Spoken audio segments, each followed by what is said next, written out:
గుమగుమల వంటలే వంటలే తెరకొట్టే కారం రంగు రుచి ఆచి కారం పొడి.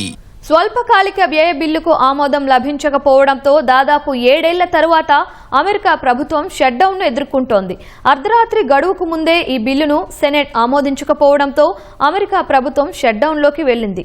అమెరికా కాలమానం ప్రకారం బుధవారం మొదలు కాగానే ఈ ప్రక్రియ ప్రారంభమైంది. షట్డౌన్ కారణంగా అత్యవసరం కాని సేవల కార్యకలాపాలు నిలిచిపోతున్నాయి.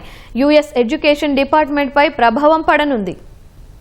డొనాల్డ్ ట్రంప్ సారథ్యంలోని రిపబ్లికన్ ప్రభుత్వానికి మరో 7 వారాలకు సరిపడా నిధులను కేటాయించేందుకు ఉద్దేశించిన బిల్లుకు చుక్కెదురైంది. బిల్లు అమలుపై అమెరికా సెనెట్లో నిర్వహించిన ఓటింగ్లో అధికార రిపబ్లికన్ పార్టీ మెజారిటీని సాధించలేకపోయింది. ఈ బిల్లు ఆమోదానికి సెనెట్లో రిపబ్లికన్ పార్టీ తప్పకుండా 60 ఓట్లు సాధించాలి. కానీ తాజాగా సెనెట్లో నిర్వహించిన ఓటింగ్లో రిపబ్లికన్ పార్టీ 55, విపక్ష డెమోక్రటిక్ పార్టీ 45 ఓట్లు సాధించాయి. ఈ రెండు పార్టీలు సమన్వయం చేసుకుంటేనే ట్రంప్ సర్కారు నిధుల కేటాయింపుతో ముడిపడిన బిల్లు ఆమోదానికి మార్గం సుగమం అవుతుంది. ఈ బిల్లులోని ప్రతిపాదనలపై ఇరు పార్టీల మధ్య ఏకాభిప్రాయం కుదరలేదు. ఫలితంగా అది ఆమోదం పొందక అమెరికాలో షట్డౌన్ మొదలైంది.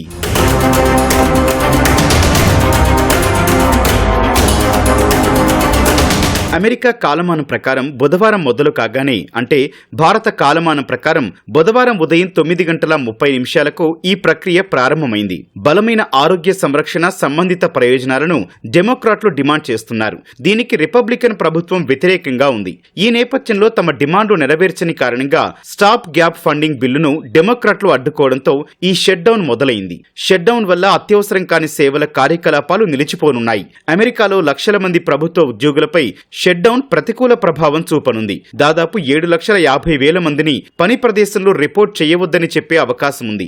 మిలిటరీ, ఎయిర్ ట్రాఫిక్ కంట్రోల్ వంటి విభాగాల్లోని లక్షల మంది సిబ్బంది మాత్రం అత్యవసర సేవలు కొనసాగించాల్సి ఉంటుంది. వీరితో సెలవుల్లో కూడా పని చేయించుకుని జీతం ఇవ్వని పరిస్థితి ఉంటుంది.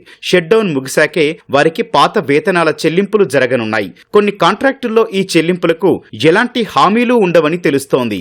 షట్డౌన్ కారణంగా సోషల్ సెక్యూరిటీ, మెడికేర్ లబ్ధిదారులపై ప్రభావం ఉండదు. వీరికి సంబంధించిన ప్రయోజనాలను కాంగ్రెస్ ప్రత్యేక చట్టం రూపంలో ఆమోదం తెలుపుతుంది. వీటికి వార్షిక చెల్లింపులు అవసరం లేదు. కానీ సోషల్ సెక్యూరిటీ ఆఫీసులు అందించే ప్రయోజనాలు పరిమితంగా ఉంటాయి. నేషనల్ పార్క్ సర్వీసులు మూతపడనున్నాయి. 2013లో వందల కొద్దీ పార్కులు, మ్యూజియంలు, ఇతర ప్రదేశాలను మూసివేశారు. ఈ మూసివేత వల్ల వెంటనే ఆర్థిక ప్రభావం పడకపోయినా దీర్ఘకాలంగా కొనసాగితే మాత్రం ఆర్థిక వృద్ధి మందగిస్తుంది.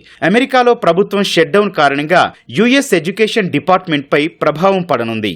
షట్డౌన్ వల్ల మార్కెట్లకు అంతరాయం కలగనుంది. 2018లో జరిగిన షట్డౌన్తో పోలిస్తే ఈసారి కాస్త తీవ్రత ఎక్కువగా ఉండొచ్చని అంతర్జాతీయ మీడియా పేర్కొంది. షట్డౌన్లో ఉన్న ప్రతి వారం ఆర్థిక వృద్ధిలో 0.1 నుంచి 0.2 పాయింట్లు తగ్గొచ్చని విశ్లేషకులు అంచనా వేస్తున్నారు. ప్రస్తుతం అమెరికా చట్టసభ సభ్యుల్లో రాజీ సూచనలు కనిపించడం లేదు.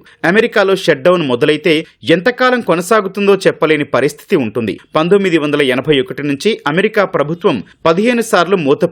2018-19 మధ్య దాదాపు 35 రోజుల పాటు మూతపడగా నాడు ట్రంప్ అధ్యక్షుడిగా ఉన్నారు. అమెరికా చరిత్రలోనే అతి సుదీర్ఘమైన షట్డౌన్ గా చెబుతారు. ఆ సమయంలో 8 లక్షల మంది ఫెడరల్ ఉద్యోగులు జీతం లేకుండా పనిచేయాల్సి వచ్చింది.